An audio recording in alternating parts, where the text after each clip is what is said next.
말씀을 성만찬에 대해서 정확하게 이해한 사도 바울의 말씀, 사도 바울을 통해서 주신 말씀, 고린도전서 11장의 말씀을 통해서 나누려고 해요.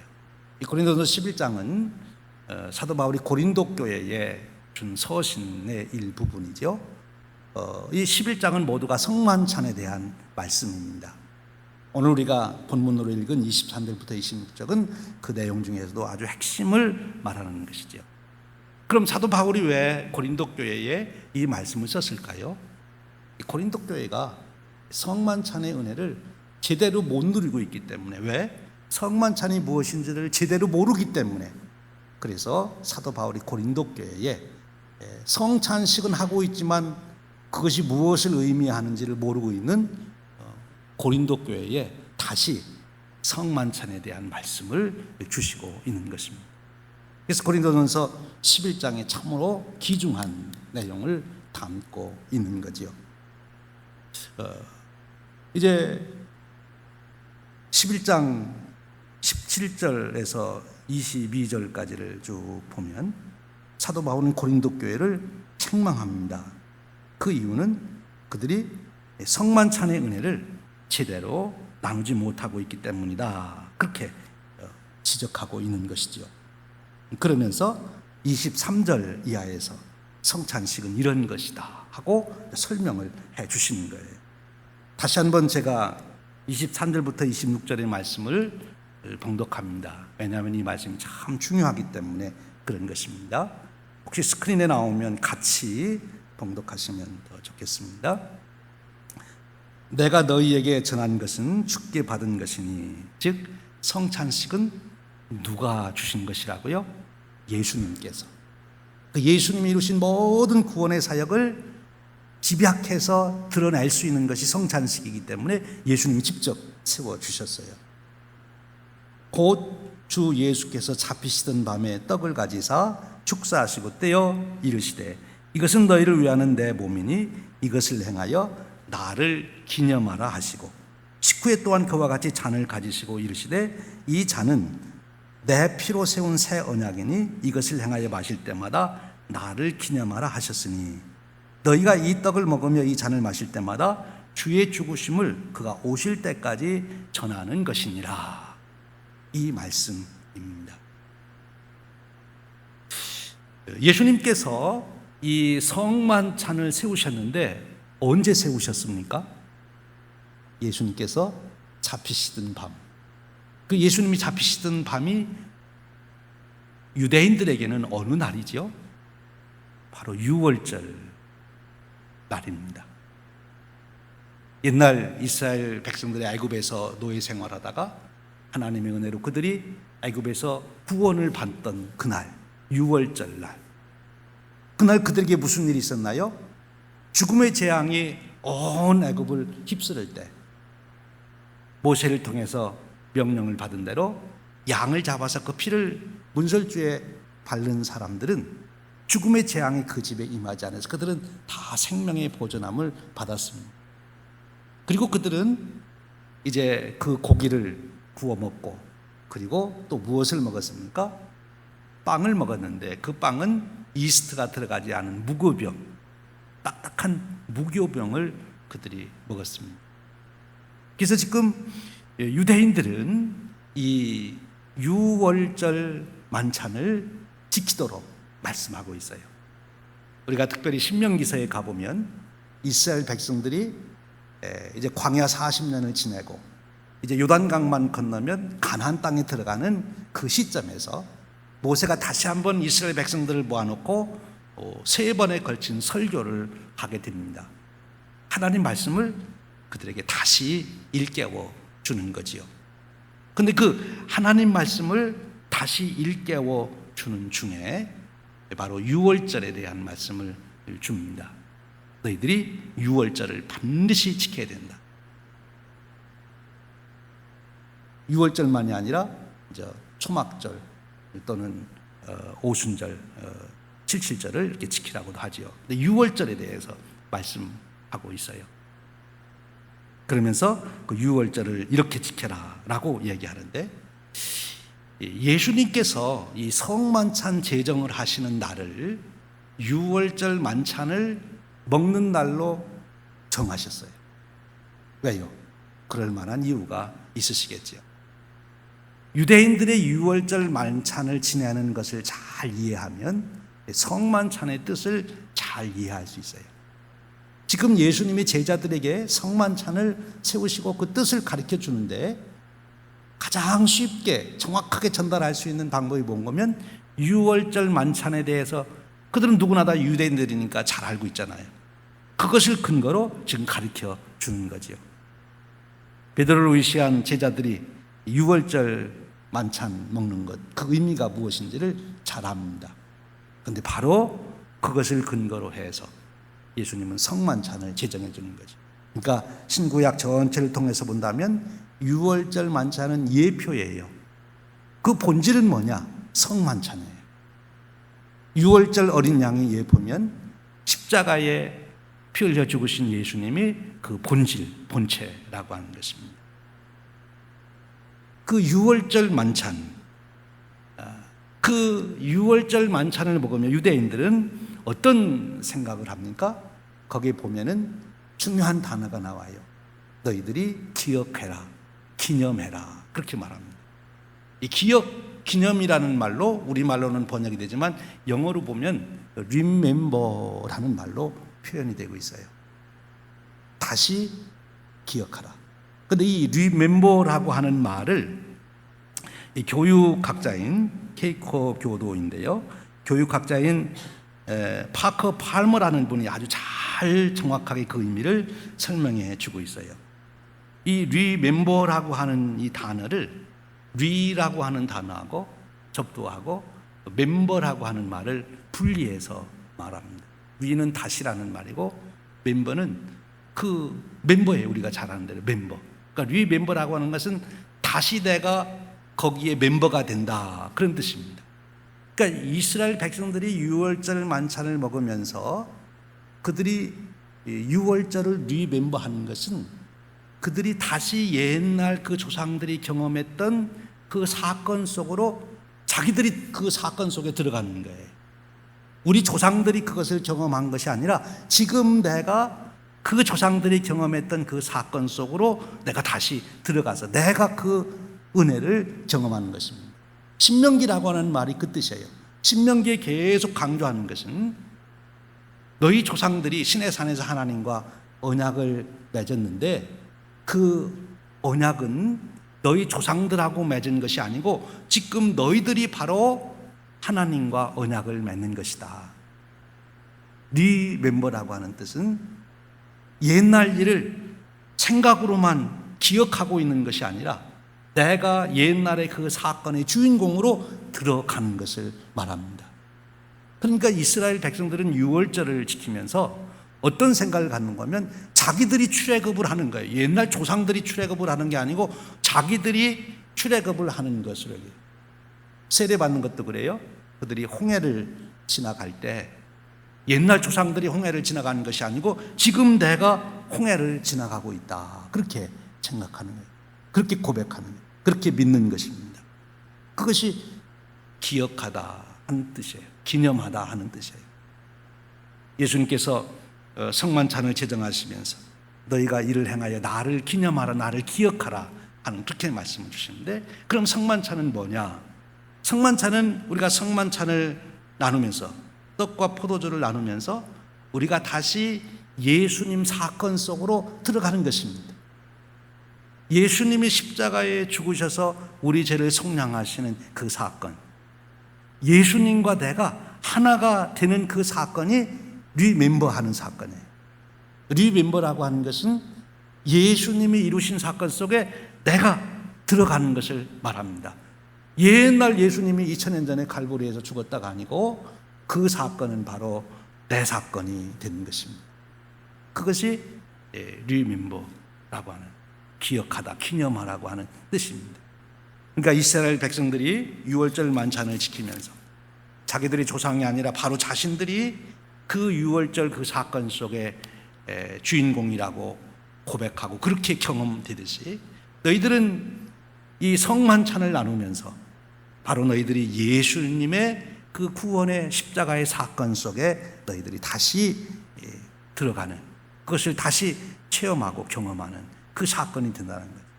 즉 예수님과 내가 하나 되는 것, 그것이 성만찬의 본질적인 의미라고 말씀해 주시는 거예요. 사랑하는 여러분, 어떻습니까? 지금까지 여러분들이 성만찬을 경험하시면서 그 성만찬을 받을 때 정말 내가 예수님과 하나 된다 하는 것을 경험하십니까? 근데 하나님께서 참 기가 막힌 방법을 쓰신 거예요. 이스라엘 백성들이 이 유월절을 기념하게 하는 그 유월절 기념을 통해서 그들이 하나님의 은혜를 경험하게 하는 놀라운 방법을 택하셨어요. 말로만 설명하시지 않고 그것을 먹어라, 그렇게 말씀하셨어요. 우리 인간이 가지고 있는 이 오감 중에 가장 발달한 것이 이 입맛 미각이에요. 그리고 이 먹는 것은 우리의 생명과 아주 직결되어 있어요. 안 먹고는 살 수가 없고, 먹는 것은 다 무엇이 돼요? 내가 되는 것입니다. 내 앞에 있는 빵을 내가 먹으면 그 빵이 내가 되는 것이고, 앞에 있는 주스를 내가 마시면 그 주스가 내 몸이 되는 거예요. 내 생명이 되는 거예요. 유월절 어린 양의 고기를 먹고, 그리고 그 무교병을 먹음으로써 유대인들은 그것이 자신이 된다는 것을 경험하는 거예요. 예수님도 동일하게 말씀하십니다. 예수님이 나눠주신 그 떡과 그 빵과 그 포도주를 제자들이 마시면서 그것이 바로 자신이 되는 거 아닙니까? 오늘 또 우리가 이제 성만찬을 나눌 텐데, 우리가 나누는 그 떡과 빵과 그 포도주가 바로 내 속에 들어가면 그것이 내 자신이 되는 거예요. 나와 하나가 되는 거예요. 나와 일치가 된다는 것이 내가 먹는 것보다 더 정확하게 경험하는 게 없지 않습니까? 그렇습니다.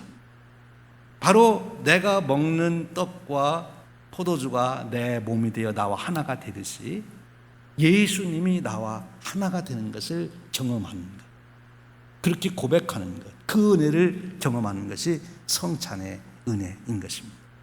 오늘 여러분들이 성찬식을 받을 때 이 떡과 포도주가 내 안에 들어와 하나가 되듯이 바로 예수님의 그 사건이, 즉 예수님이 나와 하나가 되는 그런 경험, 그런 은혜를 여러분들이 누리시기를 주님의 이름으로 축원드립니다. 그 은혜를 사모하고 우리가 성찬식을 받는 거예요. 예수님과 이제 하나가 되었기 때문에 예수님이 이루신 모든 그 은혜가 다 내 것이 되는 것입니다. 예수님이 십자가에서 죄사함의 피를 흘린 그것이 다 내 것이 되는 것입니다. 그래서 내 모든 죄가 다 사함을 받는 것입니다.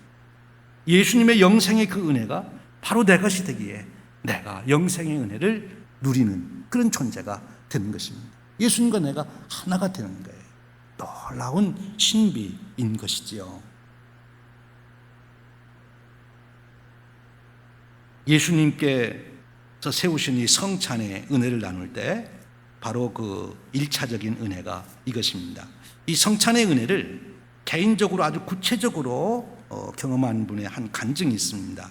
한국의 유명한 김동건 박사님, 조직신학자신데 그분이 이 성찬식을 특별하게 자기가 경험한 것을 이렇게 그의 책인 빛과 공기와 빛과 색깔이라고 하는 책에서 그렇게 소개하고 있어요.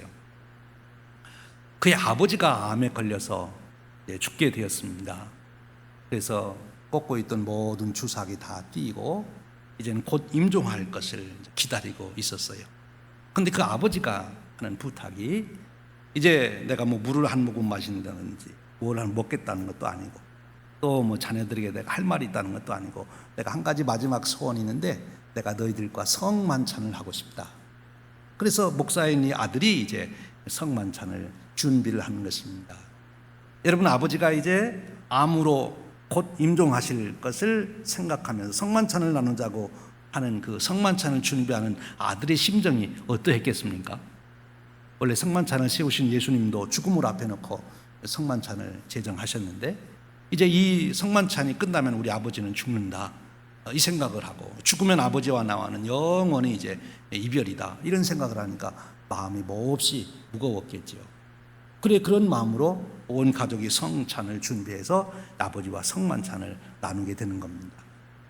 그런데 그 비장한 마음으로 성만찬을 나누는 중에 이 김동건 목사님, 김동건 박사님에게 마음의 큰 감동과 깨달음과 은혜가 임하기 시작하는 거예요. 바로 이 성만찬, 이것이 주님과 내가 하나 되는 것을 경험하면서 또 이것을 받은 모든 성도들이 주님의 은혜 가운데 하나라고 하는 것, 나도 그 속에 한 존재라고 하는 것을 그가 깨닫고 마음에 경험하기 시작합니다. 이미 교리적으로 알았던 것이지만 그저 지성으로 아는 것이 아니라 마음으로 그것을 느끼게 되었다는 것은, 깨닫게 받아들이게 되었다는 것이지요. 그러면서 그에게 드는 생각이 바로 그것입니다. 아버지도 이 성찬을 받고 예수님 안에 있고 나도 이 성찬을 받고 예수님 안에 있는데 그 은혜를 깨닫다 보니까 삶과 죽음이라는 것이 무슨 차이가 있는가 하는 생각이 드는 것입니다. 예수님 안에서 삶과 죽음이 의미가 없어요. 부활의 생명을 가지고 계신 주님 안에서 아버지의 죽는다고 하는 것이 그렇게 슬퍼할 일이 아니고 아버지과 영원한 이별이 아니라고 하는 것, 그것이 마음에 큰 위로로 다가왔다 하는 것이죠. 성찬을 받으며 암으로 죽어가는 아버지도 주님 안에 있고 나도 주님 안에 있고 주님 안에 있는 구속의 은혜와 부활의 그 은혜가 우리와 함께 있다고 할 때 죽음이 우리에게 무슨 의미가 있는가? 우리는 영원히 하나인 것이 아닌가? 그 위로가 그에게 넘쳤다고 하는 것입니다. 그렇습니다. 성찬을 경험하면서 주님의 그 크신 은혜가 나와 함께하고 주님이 나와 함께한다고 하는 그 임재를 경험하는 것, 그것이 성찬의 축복인 것입니다. 그런가 하면 오늘 우리 알고 있는 고린도전서 11장 26절은 한 걸음 더 나아가 놀라운 말씀을 주십니다. 그 은혜를 경험한 자들이 그럼 어떻게 해야 되느냐? 너희가 이 떡을 먹으며 이 잔을 마실 때마다 주의 죽으심을 그가 오실 때까지 전하는 것이니라. 아주 간단하게 생각하면 예수님의 복음을 증거하라 하는 말씀이고 그걸 입술로 전하라, 말로써 전하라, 그런 뜻도 되지만 이 말씀은 더 깊은 의미를 가지고 있습니다. 즉 성찬의 은혜를 경험한 자들이 어떠한 삶을 살아야 되는가 하는 것을 말씀해 주시고 있는 거예요. 여러분, 유월절 만찬을 경험하는 자들이 바로 하나님께서 자기들을 구원해 주셨다고 하는 그 사건을 깨달으면서 그들은 하나님께 대한 감사가 터져 나오는 것입니다. 그처럼 성찬을 받으며 정말 주님의 그 은혜 가운데 내가 함께 한다고 하는 그것을 깨닫는 순간 우리는 하나님 앞에 감사와 찬송을 들리지 아니할 수가 없는 거예요. 그래서 성찬을 유카리스트라, 감사의 만찬이다, 그렇게 부르기도 합니다. 성찬식이 감사의 만찬이다. 하나님 내게 베풀어 주신 그 은혜를 내가 깨닫고 보니 감사하지 아니할 수 없는 거예요. 내 이 모든 존재를 초월해서 주신 그 은혜. 그런가 하면 이 성찬의 은혜를 받고 경험하는 것은 너도 주님의 살과 피를 받은 사람이에요. 나도 주님의 살과 피를 받은 사람이에요. 그러니 한 주님의 피와 살을 받은 우리는 한 형제 자매가 아닌가, 우리는 하나가 아닌가, 교회 하나됨, 우리가 한 공동체임을 경험하게 된다는 것입니다. 그것이 더 차원 높은 은혜의 은혜지요. 성찬식을 경험하면서 성찬을 받는 우리 모두가 하나라고 하는 친밀감이 형성되는 거예요. 제 개인적으로도 제가 미국에 유학 가서 미국 목사님들과 예배를 드리는데 영어도 제대로 못 알아듣겠고 찬송도 영어로 하니까 가사 읽기도 바쁘고 저들과 나는 다른 사람인데 하는 그 이질감이 있었는데 예배 끝에 이제 성찬식을 하게 됐어요. 나가서 성찬을 받고 나누면서 우리가 한 주님의 몸과 피를 나누는 우리 한 지체구나, 이 생각하니까 그분들이 얼마나 친밀하게 느껴지는지, 참 친밀함을 느끼는 그런 은혜를 경험했어요. 그러니까 아주 이질적으로 생각되던 느껴지던 그분들이 아주 그렇게 반갑게 경험되는 것을 경험했어요. 여러분, 그렇습니다. 우리가 한 교회에서 같이 성찬을 나누며 우리는 한 주님의 안에서 형제 자매인 것을, 그 친밀감을 우리가 경험하는 그 축복, 그것이 성찬의 축복인 거예요. 주님의 구속의 은혜를 우리가 경험합니다. 그것을 전합니다. 그리고 성찬은 성령의 역사를 통해서 크신 은혜를 경험하는 거예요. 즉, 그 말씀은 주님의 성찬을 받으면서 내가 주님의 성찬을 받았는데 내가 죄를 지을 수 있겠는가 하는 생각이 내 마음에 아주 강력하게 일어나게 되는 것입니다. 즉, 죄를 이길 수 있는 능력이 우리 안에 새겨집니다. 성만찬을 통해서 성결의 은혜를 경험하게 되는 것입니다. 이것을 제일 잘 경험한 분이 존 웨슬리 목사님이에요. 그래서 그분은 일주일에 5번씩 자기 동생과 함께 성만찬을 하면서 그 은혜를 경험하며 죄를 이길 수 있는 그 능력, 그 은혜를 그가 얻었다, 그렇게 고백하는 것이죠. 성만찬을 받으며 성령님께서 내 안에서 강력하게 역사하시고 주님의 살과 피를 내가 받았다고 하는 그 자각, 그 깨달음, 그 확신이 내가 이제는 거룩한 자로 살아야겠다는 열망으로 솟아나게 되는 것입니다. 그것이 성만찬의 은혜인 것입니다. 그리고 성만찬의 은혜는 모든 교회가 주님 안에서 하나 된다고 하는 것을 또한 고백하게 하는 은혜이지요. 그래서 오늘 온 세계 교회가 이 성만찬 주의를 지키면서 우리가 교단도 다르고 문화도 다르고 예배드리는 형식도 다르고 교회 다스려 나가는 법도 다르지만 그러나 우리는 모두 주님의 한 교회입니다 하는 것을 고백하게 되는 것입니다. 사랑하는 여러분, 이 성찬식을 통해서 여러분들이 일생을 살아가는 동안 두고두고 이 귀한 은혜를 반복적으로 경험하시는 그런 축복이 있으시기를 주님의 이름으로 축원드립니다. 오늘 성찬식을 통해서도 바로 이 성찬의 은혜가 여러분들에게 충만하게 임하시기를 주님의 이름으로 축원드립니다. 함께 기도하겠습니다. 하나님 아버지, 오늘 저희들에게 주님이 제정하신 성만찬의 놀라운 신비를 깨우쳐 주시니 감사합니다. 일찍이 사도 바울이 깨달았던 그 성만찬의 비밀을 오늘 우리도 깨닫게 하시고 그러게 더 깊은 은혜 가운데 들어갈 수 있도록 축복하여 주시옵소서. 성만찬을 받는 때마다 또 늘 준비하는 마음에 성령께서 함께하여 주시옵소서. 우리 주님 예수 그리스도의 이름으로 기도하옵나이다. 아멘.